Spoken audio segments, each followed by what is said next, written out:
Hello everyone, I am Chandra Prakash and I am partner in KPMG. I would like to welcome everyone to a very interesting panel discussion on rethinking cyber risk in reglobalized world of retail and pharma, strategies for breach prevention and quick response. To discuss this interesting topic and get insights, we have an experienced panel members with broad representation from industry, OEM, consulting, and cyber service provider. While cybersecurity continues to be a top priority for CXOs and is really a boardroom agenda now, boards are asking questions about cyber preparedness, top risk, security monitoring, and incident response capabilities, and rightly so, because the reason is that rapid digitization and disruptive technologies have changed the way we do business, work, and live, and this brings new cyber risk and a heightened cyber threat environment. While disruptive technologies and cognitive computing delivers unbelievable value to business, there is a dark side to it. The dark side is that it increases the attack vector and increases the horizon. Attacker maturity and sophistication combined with the society moving towards more mobile, cloud, and Internet of everything creates new opportunities for attackers to exploit both technology and social engineering wise. With that context being said, I would first like to ask a question to Agni. Agni, considering that the year gone by of the pandemic, which is caused rapid digitization, cloudification, automation, and work from anywhere, what has been your experience about pharma industry in general that it is keeping pace with digitization and still providing adequate security to the new ways of working?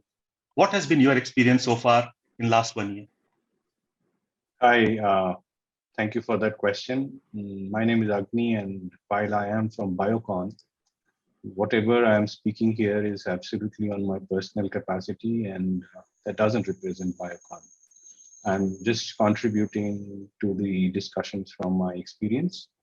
So to answer your question, CP, pharma industry has been an essential industry during the entire pandemic, right? If you don't have this industry working, medicines will not be available, especially essential medicines will not be available.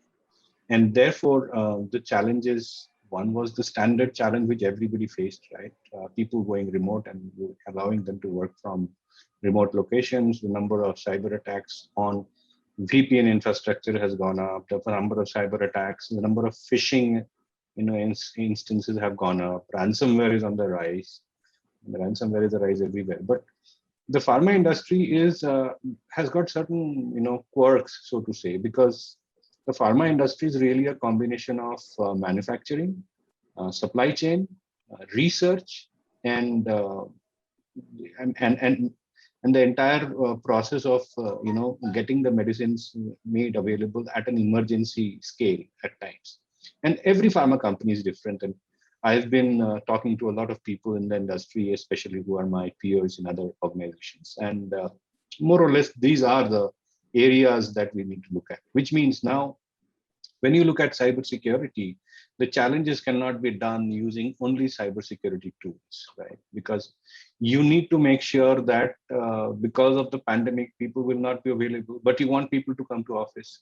So which means you need to not only make people reach office safely, you need to make sure that the interaction between people is so minimal, and you need to enable that through digital transformation. You need to probably transform your critical business processes. For example, packaging, inward and outward material movement, quality processes, because there are regulatory exposures, payment processing. One of the biggest challenges that has been in the pharma industry is third party. Because while you can tell your people to come to office, you really cannot expect a third party to come to office or your factory every day, right? Even though some will, because they need to come to office, or they need to be physically present, but some others will not. So you need to make sure that you have a third party risk assessment program, which is working and which is constantly adjusting to the situations that you're facing. So onboarding such suppliers, then hiring, rehiring, getting people to work. We have also seen that cybersecurity is contributed by application developers, by building security into the application itself. Because sometimes certain applications, you may not be able to open them up to VPN because of the scale and the speed at which those applications are required. So the amount of changes, the operational changes that IT has gone through, that is also massive. Earlier, you did not have a process to figure out, how, or rather, in business as usual before pandemic. I don't think anybody had a process to figure out how many people accessed which, IT asset, when and how. Today, you need to do that. You need to figure out. You need to have tools and techniques, do manual intervention and all that. So I know I spoke a lot, and I know there are a lot of others who need to speak. But all I wanted to come to is that other than the standard challenges, the world that I'm seeing now is that applications are going to be prime in the pharma industry, and we need to have mechanisms to protect them, not only from the outside but from the inside too. Sure. Yes, Agni. Yeah, that's interesting, and was really interesting to know about how you are managing the supply chain part of it, which is extremely critical. Digitization supply chain is extremely difficult. You have to really track it in real time and you need people also on site. So let me extend this question to Gyan. Gyan, similar question. What has been your experience in last 1 year? What has impacted what you are seeing in industry, be it change in terms of technology or the way you work or controls or you report work. So what has been your experience so far? Thank you, Chandra Prakash, for the question. And I will also start with a disclaimer what Agni has put that, okay, this, whatever I'm speaking, this is more my personal views.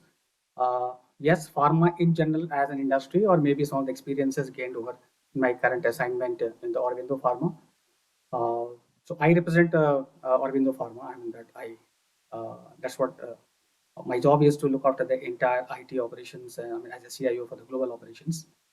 Uh, I think the Agni has covered in a length and breadth, and to some extent a little bit of depth also, for the many other dimensions which pharma and industry going uh, with a transformation which is not only the transformation in terms of how we work, but also how the whole operation goes, manufacturing, quality, whether it is whole R&D operations, more and more things. There is a kind of a demand from the business, and it's a compulsion of the business operation to digitalize and also make the things automated. Not only that, also we have to comply with this the COVID kind of requirement, because pharma being mostly at the manufacturing side, so the people, when they're coming to the manufacturing plants and all, we have to maintain that they should be they should maintain the social distancing on the normal break time, like for the tea or the lunch. That should be formally recognized. And if there is any violations or any and people will not do it intentionally, but it's a social nature of the human being that when there is a break, they will try to come together and all. So technology has been used to that extent also, that it will basically sense it out and put the beeper or siren the hooter, and people will be sensitive to that and maintain this. And there are certain measures that how can still manage them, these COVID infected or the probable COVID infected people, take care of their health and well-being, and also counsel them mentally uh, from the remote, whether it is some doctors or therapists, and so that the whole workforce and their family work safely. The safety of the employees, and still ensuring that the operations is running smoothly, and allowing the processes and the employees wherever feasible to work from anywhere and at any time.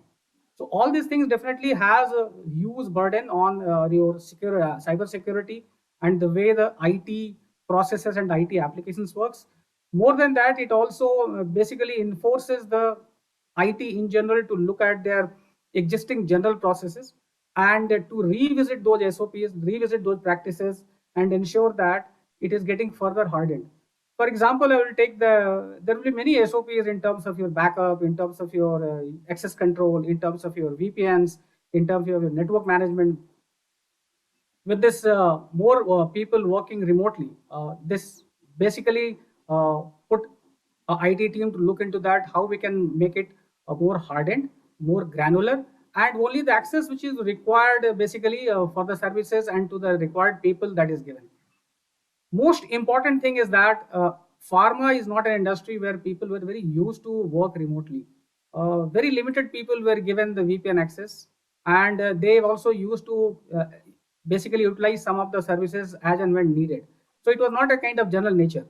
So entire kind of the industry has been put on where the demand of the medicines is more. So you have to scale up your production, ensure your quality, and at the same time you have to maintain that the people are working safely. So one very important thing which we have been doing, and everyone, all industry will be doing, is that not only sensitizing and looking at the IT process, but continuously educating our employees. And this continuous education is the integral part in terms of whether is the cyber security, cyber behavior, or their behavior when they're working remotely. Third part, I will say that revisiting some of the applications, pharma and industry, there will be many applications and tool which will be basically addressing one business process, whether in the IT side or OT side, and they are not very integrated. So it doesn't bring the kind of end-to-end views and insight which enables you to take decisions on the enterprise level rather than on the function level. So there is a lot more focus on that to integrating it. Now, when you look at that, there is a kind of a challenges that those applications might not be ready technology-wise to be integrated, or might not be ready in terms of enabling them on the cloud. So those are also challenges where IT started looking and talking to the business, that preparedness to look for the next generation of applications or the technology which will enable it not only to make it secure, but also available anywhere and anytime. Sure. Yeah, you rightly said. Just like it is safety of people, we also need to ensure safety of technology systems, because they are all automating the processes and making things work. And being that important, you spoke about three things: that applications is to be available anywhere, anytime. Hence, you are managing the identity part of it and who has access to what applications, and focusing on user awareness, which is perfectly fine, and the need of the hour. With that being said, I would like to move towards Hemant. Hemant, you represent IBM, and I understand that it will be your views and opinion. But how are you seeing the shift in consumer demand for security technology as well as security services? While we are seeing this rapid digitization, no doubt about it that security has to be an integral part of it. Are you seeing a lot of demand for increase in remote access security or zero trust technologies, or for that matter, service consumption, specifically from pharma and retail industry, which traditionally not a very, kind of in top five. Typically, it always used to be banking, financial services sector, and then technology. So, how are you seeing this trend moving towards? Thanks, CP. That's a good question. So, see, I would say 2020 has been a real game changer, and the way the complete both the technology wise and transformation in the approach wise, the traditional approach of having limited remote access, as as Gyan sir and we said, all that approach has completely changed now. It is pivotal for organizations to have complete access to their employees, because that is the way other organizations are. And if it's a competing market, and if you have to compete, you have to ensure that you both enable your employees, because security should come as an enabler, in which you should be able to go ahead and enable your employees and ensure that your organization, crown jewels, your organization secrets remain within the organization and they are well protected. So I would say the old school architecture no longer fits the traditional architecture. It has changed a lot. Remote connectivity is something which has come mandatory. In fact, I remember when this pandemic hit, the majority of the SOCs, I mean, CPU also have one, majority of us were engaged in getting the remote connectivity enabled for customers, because this concept of having a complete remote operations and complete remote working for employees was something which was not very much common and seen. I mean, traditionally, the way the mindset was of having limited access to application, limited access to use, all that completely changed. So in fact, when the pandemic came, 3-4 months were completely went in enabling the access as well. And what we observed that the customers who had invested in these technologies, keeping that in mind, because see, security is an investment of, it takes a lot of investment. And many a times the question comes that what is the rate, ROI of security, what is the rate? But now that has transformed. Now people understand, yes, security is something, IT security investments are required. A roadmap is required. So that is a big change which has come in the overall approach. And we have seen, I'm sure you would have also seen many of the CXOs and CIOs approaching that, help us defining a roadmap, help us defining what is an integrated security approach. So from the traditional approach in which you were getting solution in bits and pieces, putting them together, then integrating them, has now changed to a consulting approach, in which you want a security consultant come in an organization, help you organize, what all solutions, how your data structure should happen, like Gyan said, how the backup should happen, how all those technologies should work in an integrated manner. That is a basic, that's a major difference, I think, which has happened. And obviously, organizations have also changed. I think the next generation hybrid cloud model is what people are talking about. And not talking about specifically about retail. And before I go over there, what has been important is cross-functional information exchange. So when organizations like us interlock with customers, all the big four organizations that we have, IBMs and all that, there is a lot of global exposure that you get, because in COVID, the main problem was that, see, COVID hit India somewhere in March. That's where all the lockdowns and everything started, but it had already happening in US. So now organizations which had security partners, which had a global view, were able to prepare themselves well for, I would say, for this impact. And that is what I felt, and that is what I observed. And that's a discussion that I had with many of the employees. So that is what I think was a real game changer. And that is what I think that really, helped. Again, pharma industry was one which was nowhere seen, CP. I mean, on the attack vector on manufacturing and pharma, they were not the top companies which a ransomware attacker would have attacked prior to COVID. Now, I mean, in fact, this is a study which, as per the X4 threat index, it's available online. We can see that that manufacturing is the #2 industry after finance, which is getting attacked by ransomware attacks. That is a complete change that has happened. So that is what is there. And now zero trust that you spoke on. Zero trust is something which has now it's a principle, it's a design principle, and it's something that's spread across all your layers, your data, network, identity and access management, endpoint. So all that is getting integrated, and companies and organizations, FMCG companies and e-commerce companies, they actually have started developing it and imbibing it as a part of their framework. So I would say the complete, the way we were operating, the way we were working has changed. Mindsets have changed. Yes, investments will be required in this field to prepare yourself and gear yourself for the future. SASE-based solutions have really come up well, because you can go and scale it up on the fly. Those traditional approaches have changed. So I think overall, the sector has changed.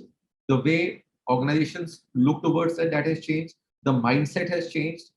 And also, one thing which I have realized when speaking to CXOs, they are looking forward. Earlier, we had a concept of getting too many partners in an organization. In an IT partner, you had too many partners coming in. Now, organization, you had few partners, critical partners. Let's say for IT infrastructure, you had a partner. For security, you have a partner. For segregation of duty standpoint. But organization which had too many partners, was very confusing for them to actually, engage all of them together and prepare a roadmap on how to solve this problem which is coming. Because this was a devil which nobody had seen. So I would say the mindset has changed, the approach has changed, and we are seeing investments happening over here in the region, which was very much required from a security standpoint. So things have changed, and yes, principle wise as well. So I think industry is maturing. We are moving towards, we understand, we have to get more agile, and we see the leaders also questioning us and moving towards that. That's my views on that. Yeah, sure, Hemant. I think you summarized it very well. And one of the key change that you spoke about was the entire shift in culture change and mindset towards security, including all the ranks.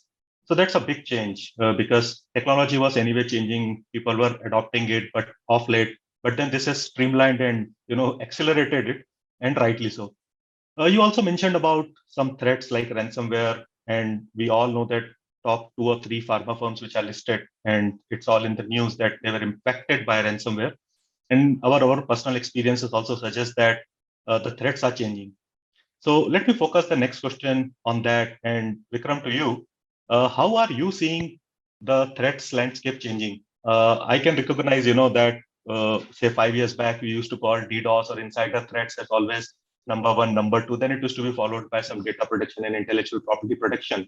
And ransomware was not even heard of. But in last 5 years, things have changed. So what have you seen? How has the threat landscape changed? What are the top 5 threats that you believe are really that you need protection on, and you are also maybe doing some threat simulation exercises, etc., to protect against it. So over to you, Vikram. Thanks, Chandra. Thanks. It's an interesting question. And like everyone else, I would like to say that opinions are mine and mine only. So yes, if all of us look back at our career and over the past decade or even beyond that, there used to be a time when virus used to be the only thing. There's a virus on my computer. End of discussion. Run an antivirus, clean it up, and move on. But over the years, things have moved. Ransomware, malware, DDoS attacks, all kinds of vulnerabilities have popped up. And I think with the way technology is moving, the faster the technology progresses, the more threats come out into the landscape. And what we have seen is that, and what I have basically been looking at is that a lot of DDoS attacks have been happening over the past couple of years. There is a lot of ransomware and is going on where people are basically trying to find areas where they can basically hold the companies to ransom and try to get whatever they can out of it. There's also issues where we have seen malicious traffic. There is vulnerability in legacy systems is another challenging area which people are taking advantage of. And with the spread in the workforce, like everyone mentioned, that in the new COVID era, we suddenly find ourselves basically working from home. And everybody is in a different environment, different network, different Wi-Fi or home networks. The threat vulnerability increases because the number of entry points for the bad guys has increased considerably. All it takes now is at times is to get into a home router and then find a loophole and move on. I think that's the biggest challenge which we look at right now. So basically, if you look at the way technology is moving, the way we have the current scenario moving, and the way the industry is moving towards cloudification and work from home and remote working and things like that, there is a considerable new level of threat which has come out. There is a considerable amount of protection that needs to be done from areas where we have various entry points for rogue actors. We need to we need to make sure that the attacks that happen are contained and things like that. But it's interesting because even with the moving industry and even with the number of threats being increased, there's also protection available for it. But then again, it's a matter of cat and mouse, who wins the race at what point. And like the old norm says, we have to be 2 steps ahead of our bad guys or the bad guys, so that we can basically keep ourselves secure. And it's an ever-evolving situation. It's an ever-evolving scenario. And we basically are surprisingly finding new and new threats and new ways of compromising every day, every week, every other month.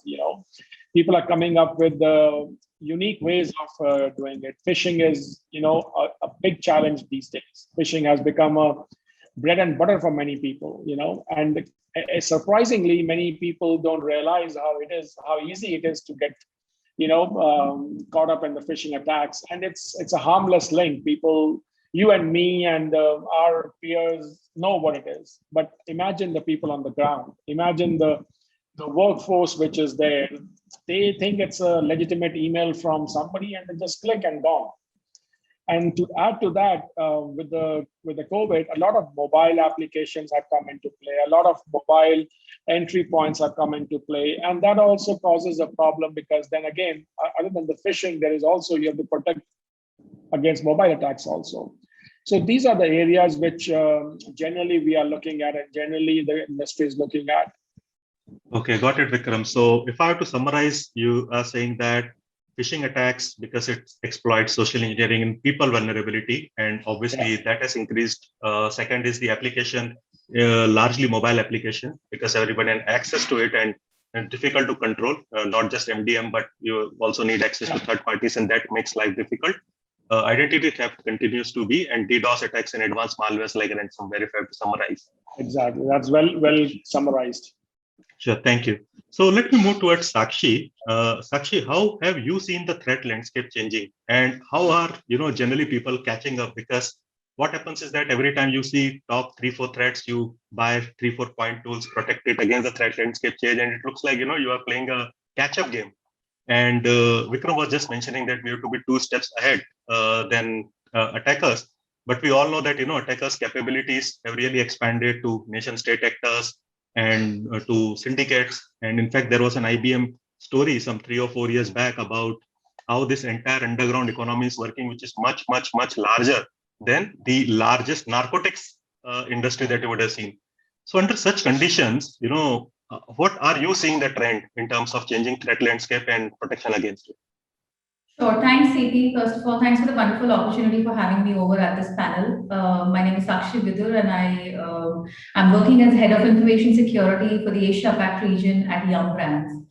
So coming to the question, I think that's a very interesting question, and even retail organizations are seeing, all kinds of uptick in email-based threats, endpoint security gaps, and other problems as a result of, the sudden switch to fully remote workforce. So I would say that the radar range has been enhanced, and that's because enterprises are expected to maintain the same level of cybersecurity measures while employees are working from home or remotely. So cybersecurity, I feel, is no longer the challenge, just a challenge. It's a constant threat that business is fighting all the time. And in a landscape like this, which has been very well covered by my co-panelists, I think the complexity is doubled.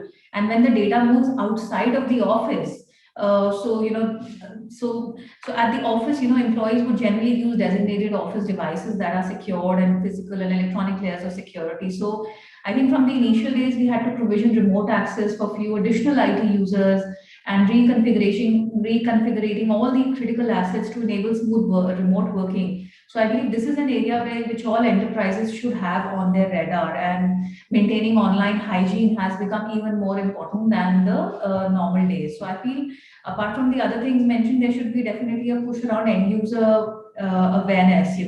That has really increased from our side, and the sharing of assets poses these additional challenges.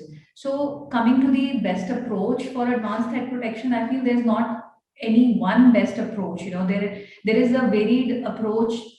There is a variety of vendors in the market today, and companies can choose from a variety of options and combination of next generation firewalls, endpoint protection, advanced threat protection appliances, and these can be used to protect network from attacks. So threat protection should be approached from a risk point of view, and consider what you're trying to protect and who wants it protected. So a great way to get these point of views are by sitting down with the business leaders who are involved in the IT or security to get a better understanding of what assets should be protected. So I feel like aligning of goals and focusing on what's important for the business is not only, is the key thing to do here. So enterprises really focus on more security investments on detection, prevention, all of that. Yeah, sure. I think nicely summarized. You added 2 more important points. One of them was the data security. That data has to be secure across the life cycle, because it's extremely difficult to control data, and data will move everywhere to partners, to third parties. And considering the entire proliferation of digital as in social, it's extremely difficult to control that. And second, on the endpoint, both the user awareness part and the endpoint controls, because endpoint are still the weakest link, specifically when they work from home, right? From connecting insecurely to sometimes being out of office content protection network and can visit many sites. Some of them may be malicious too. So, and you also mentioned about a lot of point tools like firewalls and intrusion prevention systems. So let me expand on that question and go to Ajay. Ajay, what I have seen is that generally people get, sometimes I will say false sense of security also by implementing security products. They believe that this is an end goal, and my firewalls and intrusion prevention system, then antivirus, then DLP, and then they keep on buying 1 or 2 products every year as capex, and then their operating expenses keep increasing, but the goalposts keep shifting. So how do you see, this changing? How do we really see that security is in line with the investment we make? How do you really provide a reasonable assurance that whatever tools you are buying, they are sufficient, or they are optimized to detect, prevent, and respond to cyber attacks? Yeah, thanks, Chandra. And I am Ajay, representing the SBL Limited, the leading homeopathic manufacturing unit. And it's my personal view And coming to the question, yes, now the every organization is installing all the basic security like firewall, security appliances tool, the EDR, web content, web filters, and all. So we have to follow four approach for the optimization. First, the routine updates of the all the security tools. It's not in the implement security fire and forget. We have to update all the patches regularly to control the vulnerability and help to prevent from the cyber security from all the then. Second, we should go with the built-in app security approach, not to bolted on security approach. And third, we have to regular audit with the network asset as well as your information security asset to identify the crucial gaps, see what is there and things are working fine or not. And third, I want to try to vendor lock. Now the vendor is providing all this, they are providing the security appliances like firewalls, they also providing the ADR services, they also provide the web filters and all. So if this is not the one size fits all, we have to choose the vendors not on the basis of one set test. We are providing all the solution go to this. In this scenario, what we have find, if we find our recurring charges increasing, but the services are going to decreasing. So it should be technology agnostic. That is one vendor provide all solutions. Right? And fourth one, we should to conduct regular penetration testing in the penetration system that using the it may be your by in-house team or you may be third party team and performing through these current tools that in middle of attacks it's possibly worst possible then you find out your ideas are DPS working or not. That is the corrective find to regular attacks properly you can prevent from this also. Sure, thanks. I think you made some important hygienic, points that doesn't matter how many security products you have, you still need to work on updating the patches, managing, doing regular pen test, and then also look at service providers without being technology agnostic, but look at them because it will be extremely difficult for any organization to scale all the products and services incrementally. So let me move to Manish. Manish, I would like to expand on the same question, because I often seen that large enterprises sometimes have 20 plus security tools, while they are great tools and over a period of time would have, given a great deal of value. But we generally also see that the value starts decrementing, what we call this the return on marginal investments. Some become hygienic and some really loses because of the changing threat landscape. And then management also keeps challenging that when do I really get reasonable assurance that I'm protected while keep on asking increased budget over a period of time. So what has been your experience and thought process around this while we are implementing a lot of point security tools?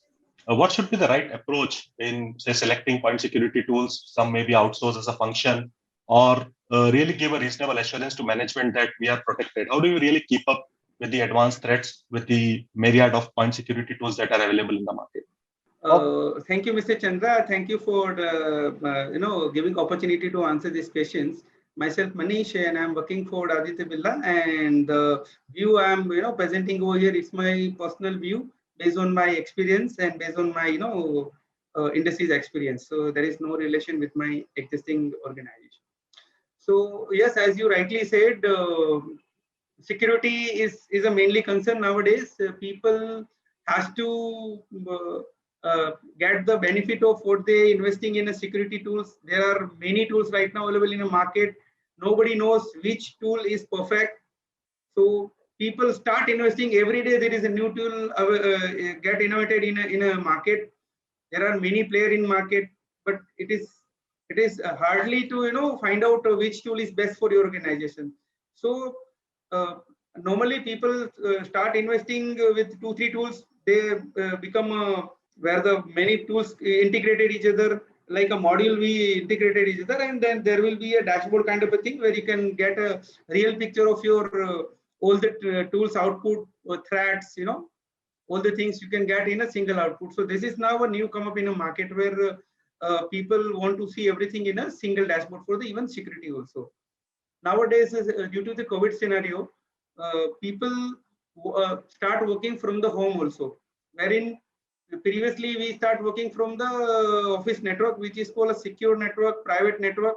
But now we start working from the home, the work from anywhere. So where the network is not sure that whether network is secured or not. Yes, we are using VPN, we are using certain secure tunnel, but still it is a big threat that data threats can be happen. So to avoid those kind of a thing, there are few tools available in the market. So the MFA is one of the great tool among all of them, where you can have a control at least up to certain level, where you can reduce the risk of being threatened by someone.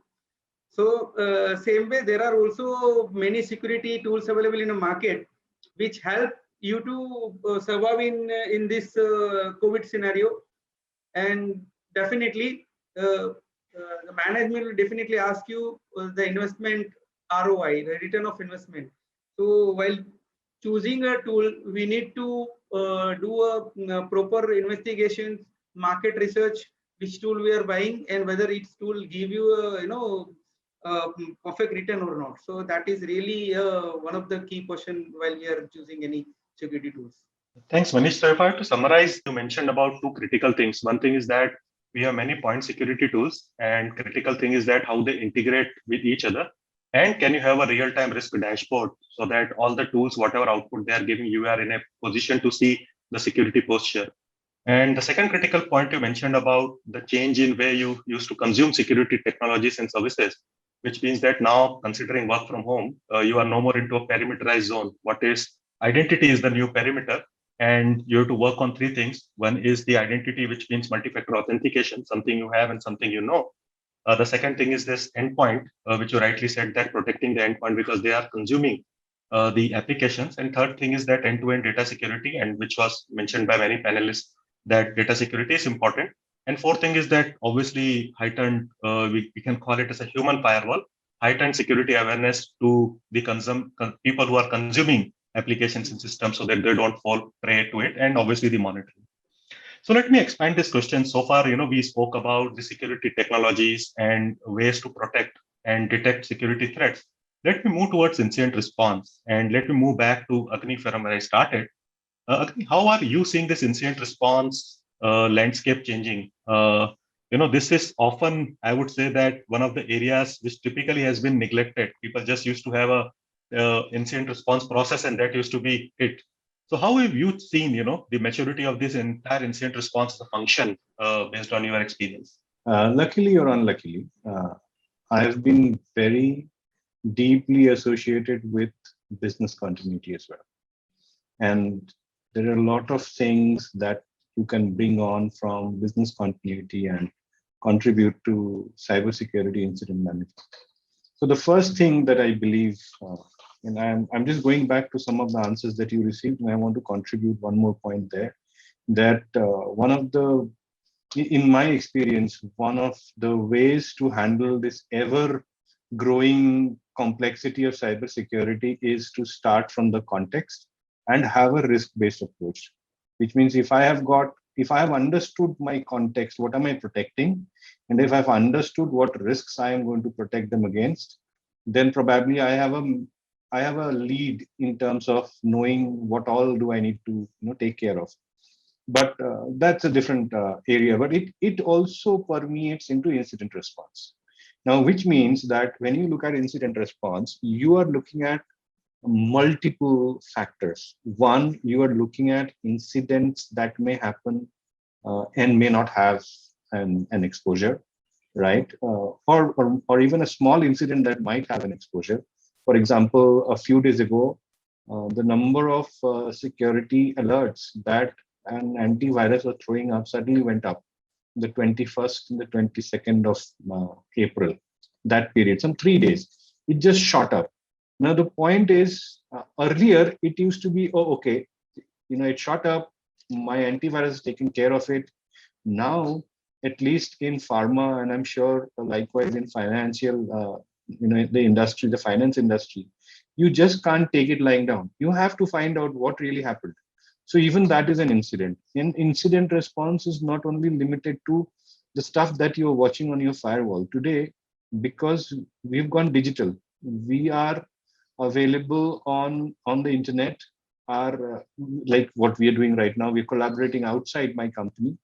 And there are a lot of people who we interact from the outside. There are views of your company which people can see on the internet. So we are moving away from what essentially was cyber security, which is connecting to the internet, to possibly something called as digital security, which encompasses any information that is lying anywhere on any digital platform across the world, whether it is inside your company or outside. And therefore, incident response has gathered a completely different steam. We need to have automation. The number of incidents, it's in a technical term, it's called a signal to noise ratio. There needs to be managed, because the number of incidents that you see the moment you connect a detecting device is extremely high. You need to understand which of those actually make sense, which of those are signal, and which of those are noise, which you can ignore. That is a science that's still evolving, right? So everyone, I mean, not only me, everyone in the industry, in any industry, the moment you put in detection devices, you need to understand how signal to noise ratio needs to be managed. And that, as I said, is an evolving science. The second part is, how do you take care of incidents as they happen on the wire? Now, gone are those days where you could look at logs and say, okay, so this is what has happened, so I need to do this. Today, the incidents and their impact are so technically advanced that you need to take action on the wire, so to say. What I mean by on the wire is as it is happening, which means you need predictive models, which also means you need to understand the data. You need a machine learning to tell, or an artificial intelligence to tell you, because such a thing is happening, so such a thing could have been happening, right? So you need that interpretation. You need to have incident response through automation, through automated technologies. For example, you need what is now called a SOAR, security orchestration and automated response. There is also there is also RPA. In fact, my experience is that you just can't take the human element out. In spite of all these technologies, in spite of all these advancements in science, you still need the human to look at the dashboard and say, let's take this action. And that's where I believe RPA comes in very handy. Because today's consoles are very complicated. I don't know, if I earlier days, there used to be an antivirus console which would simply tell you how many people are affected by what virus strain, how many signatures have been updated or not. Today, it's far more complicated. You get graphs, you get multiple data points. And unless you've figured out a way through the console to go and make changes, it's a nightmare to make changes on the fly. So RPA, I believe, comes in very handy there. My experience in my previous organizations also has been to integrate RPA into security. And contrary to what the information is available on the internet, which is not much, you can do a lot with RPA for incident response. You can reconfigure a firewall in a matter of seconds instead of some minutes. And that comes in very handy. And then if you combine that with other automation tools, and if you see, this is just the beginning. Incident response through automated tools is probably going to increase. People are going to become better and better and better at it because of the data that we are ingesting, the kind of intelligence that we can gather. The other problem in incident response is to really identify a threat. So you look at threat intelligence, which is available, some free, some paid, and stuff like that. Pharma yet does not have a dedicated threat intelligence capability. I mean, if it is there, I'm probably not aware. But finance, for example, has a lot of providers who provide bank-specific, threat intelligence. Pharma probably doesn't have it yet. It will evolve. But what I was trying to say is that even if you put the right kind of technology, EDR, XDR, whatever, even if you put the right kind of automation, you still need the human to come and look at that data and make sense out of it and take the right action. Biggest problem, according to me, is not so much technology, because my approach has always been risk-based. So I'm looking at technologies which can complement the context that I'm protecting. My problem, however, is, and I'm consistently being frustrated with that. Not only today, I've been going through this whole problem for the past 10, 15 years. People are not available. You don't get that human in the market who can really do this. If there are, they're gainfully employed at very nice places with a fat salary, and you can't hire them. But that is, I believe, the biggest challenge that we have. We don't have people. We are trying to, remove the dependency on humans, bring in automation, but the incident response needs a bigger program. So as I was saying, my experience with business continuity. In business continuity, there's a concept called crisis management.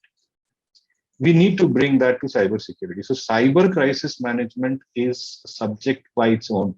It needs to be understood that you cannot manage a crisis by one team. You have to have multiple levels. You need to have the leadership away from the action, but yet you have to keep communicating to the leadership. So you need to have multiple groups. Your leadership could be a council which communicates with the stakeholders at periodic intervals within as the crisis is developing. But you still need hands and feet on the ground. You still need decision makers who are going to look at the data and say, okay, you go do that. And then communicate to the leadership which says, we've had this issue, we solved it now. So please communicate to stakeholders. Increasingly, customers are going to be more and more interested in our abilities to, be resilient against threat. And so the essence of cyber crisis management is very, very important. So it's no longer incident response by its own. It is incident response, it is cyber crisis management, and automation and people and all that. Yeah, sure, Agni. So I can summarize. I understood it very well. First is that there are too many point tools and they will be detecting incidents and there will be too many alerts. So what we need is also the use of machine learning and artificial intelligence to make sense out of it and also detect unknown threats and then fine tune and optimize. The second is that if you detect it, obviously you need response and response capabilities. Some part can be automated and some part has to be obviously human intervention because the data analysis has to be done and contextualized, and then a decision has to be taken. A third is that an incident can become crisis. So we have to manage the entire incident life cycle, and the leadership has to be involved because there is a lot of technical as well as even perception management and communication is required by the leadership. And if it really becomes big, and if you're a large company, obviously, then you have to also be responsible and accountable to your stakeholders and exchanges and board and the CEOs, regulatory authorities. Yeah, absolutely. So this entire incident has to culminate into crisis, wherein while you can have an experts who are doing hands-on containing the incident, etc., there has to be decision making which has to be taken by the leadership. Plus, there has to be communication management, both internal, external, and to regulators by the leadership. So you need a comprehensive plan for that. Yeah. I want to add another very small point, and not taking much time, but when we talk about crisis management, as people are discovering now, crisis management also has a psychological effect aspect to it. So I just wanted to put that on the table. But there are experts across the world who focus on managing the human element of a crisis. No matter even if it's a cyber crisis, you really need to have the person on the ground to do the right thing at the right time. Because if you don't take the right thing, if you don't take the right decision, it could escalate very quickly and it could get out of hand. So there is also the psychological aspect of resilience. Absolutely. When in panic, sometimes we lose our logical mind. Understood. So let me take the same question to Vikram. Vikram, what has been your experience with incident response? How are you seeing, the process maturity? Maybe more simulations, more red teaming, or more technology? How are you seeing this incident response phase? I think Agni covered it pretty well and pretty deep. But how it has evolved over the years, if you all remember, and at least I remember, when I was a network administrator starting out or earlier in my career, every day in the morning, my first job used to be to go through the event logs and see if there is anything red, if it's anything that stands out. And if it does, then you do a manual intervention to see what went wrong. And like Agni said, those days are gone. We cannot rely on human intervention anymore. And what we are looking at is something which is more proactive rather than being reactive. We need to make sure that we are aware of something coming down the pipeline before it hits us. Or even if it hits us, there is an automated trigger to it through AI or ML or whatever you want to call it, that basically provides that kind of visibility that this is going on and this needs to be addressed. And it has evolved a lot over. There are multiple incident response programs going on. There are multiple applications that help in incident response. There is, and like Agni said, cyber response, incident response, network response, whatever you want to call it. In the end, it's an incident, right? It's something that we need to look at. And it has, what we have realized over the period of, or I've seen in the past few years in my career, is that incident response is not only limited to, it used to be at the time limited to basically be, someone trying a wrong password on your network, but it's more of human intervention also now, in the sense incident can also be human activated. It doesn't have to be, technology activated or a rogue element activated. So it has evolved over the years, and we have seen multiple ways of addressing it, and even taking help of third-party vendors to help us support that kind of incident response management. But honestly speaking, I feel that a lot of the companies I have spoken to and a lot of the CIOs, CISOs I have spoken to, or senior industry leaders I've spoken to, they have a very robust incident response system, because a lot of this incident response also depends upon the processes, procedures you have in place. What happens in case of this? What happens in case of that? The incident response could vary from thing to thing, like better planning, reviewing, developing alternate communication channels, hiring experts to review it, adoption of new technology, like I said, applications or programs to address it. So there has to be a hybrid model to address this incident response. And we have seen in the industry evolve. And I think, like Agni said, it is not a single thing which is incident anymore. It's a gamut of things which basically make up incident these days. So every incident, requires a different response. It's just not one size fits all. It all depends on what kind of incident it is and what the process, procedures, and what the reaction to that would be. Sure. Thanks, Vikram. So with that, let me come to Hemant. Hemant, as a technology service provider, as well as a service provider, what we are seeing is that, extremely high, I would say, responsibility onto your shoulder to come up with products and services, because there is a human element to it, you can't find it. And there is obviously a product element to it that you have to keep pace, keep evolving with machine learning and artificial intelligence. I have seen SOCs becoming a next generation SOC. So how do you see this entire technology landscape changing? And what are the 3-4 innovative products and services that you would say that, are really changing the security game in terms of deparameterization and digitization? So I'll pick it up and from what Vikram earlier said, and Sakshi, Ajay, and Agni added. Now, talking about industry, how the attack pattern has changed. See, and talking about specifically about retail and pharma, starting with it's a 360-degree cover that now you need to give. The traditional cover and the traditional approach, piecemeal approach, is no longer valid. So as Vikram said that, protecting users, they might unknowingly click on an email which is a phishing email. Sakshi said that something like having having your next generation firewalls, next generation proxy solutions, cloud-based solutions like Zscaler, multiple solutions are there. Having your, Ajay said that ensuring your penetration testing, your hardening, your patching is happening. And Agni said that your end-to-end incident response. So all this approach gets integrated into an approach overall.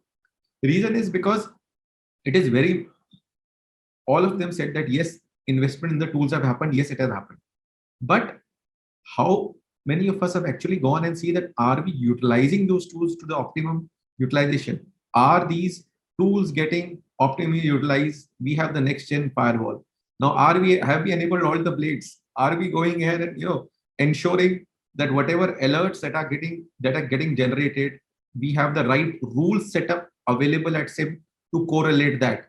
How is our overall, I would say, the fine tuning, and as Alex said that the false positive percentage as compared to true positive percentage. Do I have a unified, I would say, tailored threat dashboard available, a CIO dashboard? I mean, that is a usual ask that usually comes, and I'm sure CP that would be coming to you as well, that give me a CIO dashboard, give me a CISO dashboard in which one pane I can look what is my security posture of the account.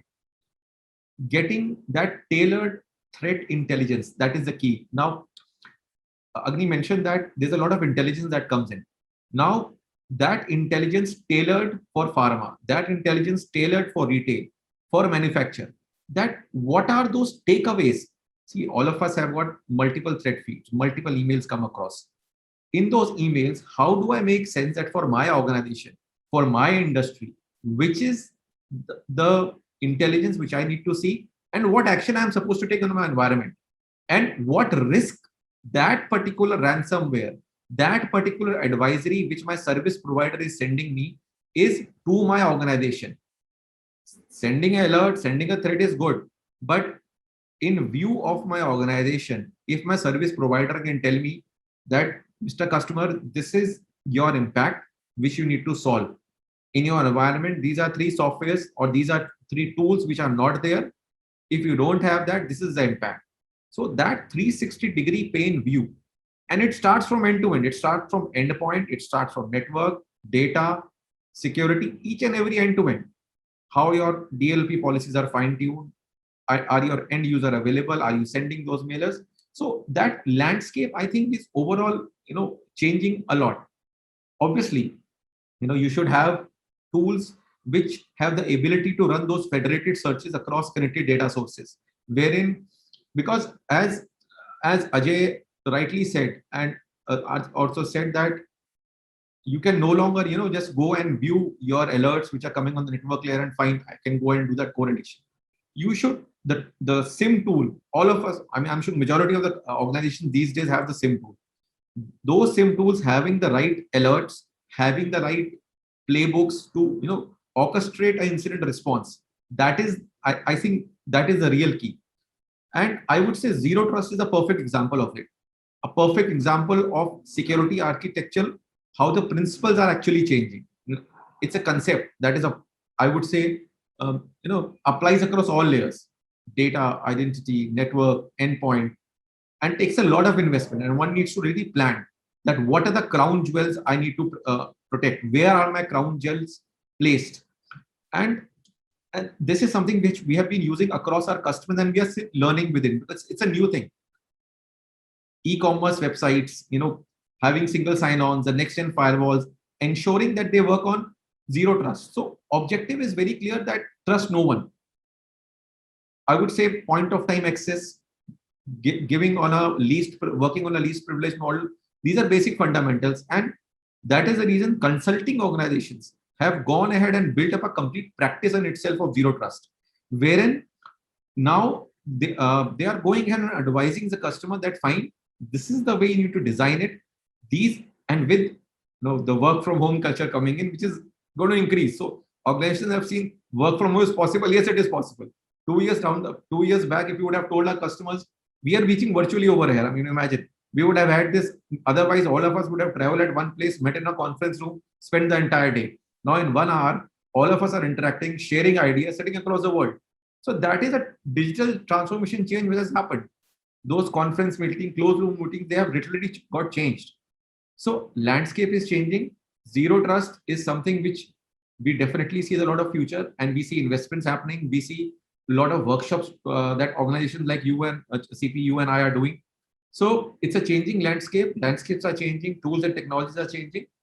And so that's the way I think.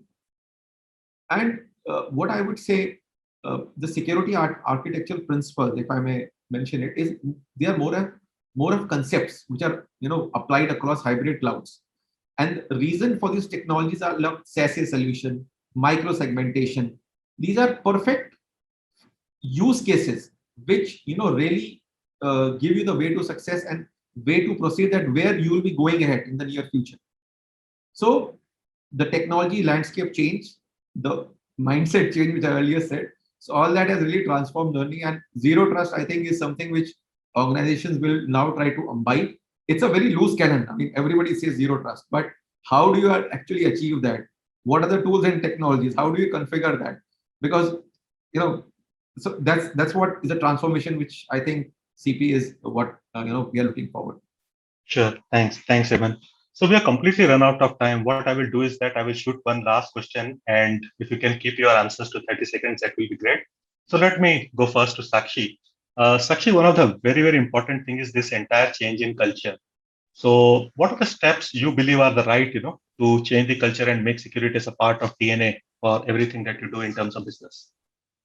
So I think here are a few ways to rebuild a company's DNA and make a real difference in the way employees, the C-suite, and the board they value security. So number one is to create an extension to the security team. You can call them champions, advocates, liaisons, whichever label you choose, but make sure that you're harnessing the strength of all the employees. So because this is a global problem we are trying to solve, and which cannot happen if team across the organization has unless a team has these kind of advocates whose goal is to get the message out. So I feel like this is a very important aspect of it across different departments, and these liaisons can help further teach, promote, and bring in the awareness. The second most important thing is to craft measurable goals. So one measurable goal that any organization can set today is to reduce the number of threats or phishing attacks, and that's something that with full transparency the whole company can see and track. So set those goals and tie them back to the employees so that they can understand security and how their behavior impacts the organization. You measure it month over month, and you determine whether the training is helping or not. I think that's a very great way of constantly clicking in phishing exercises and simulation exercises. So cyber simulations, I think that works very well. Third and last one on my list would be to basically start security at the onboarding process and make it interesting by having gamification and all those kind of training exercises. So that is very effective security training, and it kind of happens through the entire year. Once at onboarding and then regularly is I think kind of needs the game, because this should not be a month that goes by and then you can't show your employees how they're doing. So I feel like if they're offer mitigation steps and corrective actions and close that kind of training gaps that come out. So harness and leverage every single employee in the organization, because security is not just the responsibility of C-store security team. So overall, I'd say that you must invest in a security culture. Sure, thank you. So Gyan, over to you. Very simple question. If you were to choose two, gamification, simulation, training and awareness, or a disciplinary policy, what you will choose two as the most effective one? I will take gamification and cybersecurity simulations. Okay, perfect. So human element of it, moving away from monologue to learning on the ground. Right. Okay. So same question to Ajay. Which two you will pick it up? It's gamification and including some parody. It's like throwing the like phishing mails workshop and try to apply it to phishing mails and all. Game of Thrones and all. Sure. So simulation depending on the type and level of employees. Perfect. Right. Last to you, Manish, what you would say, as a concluding summary on changing in culture with these four options and what's effective? Can wrap it up quickly.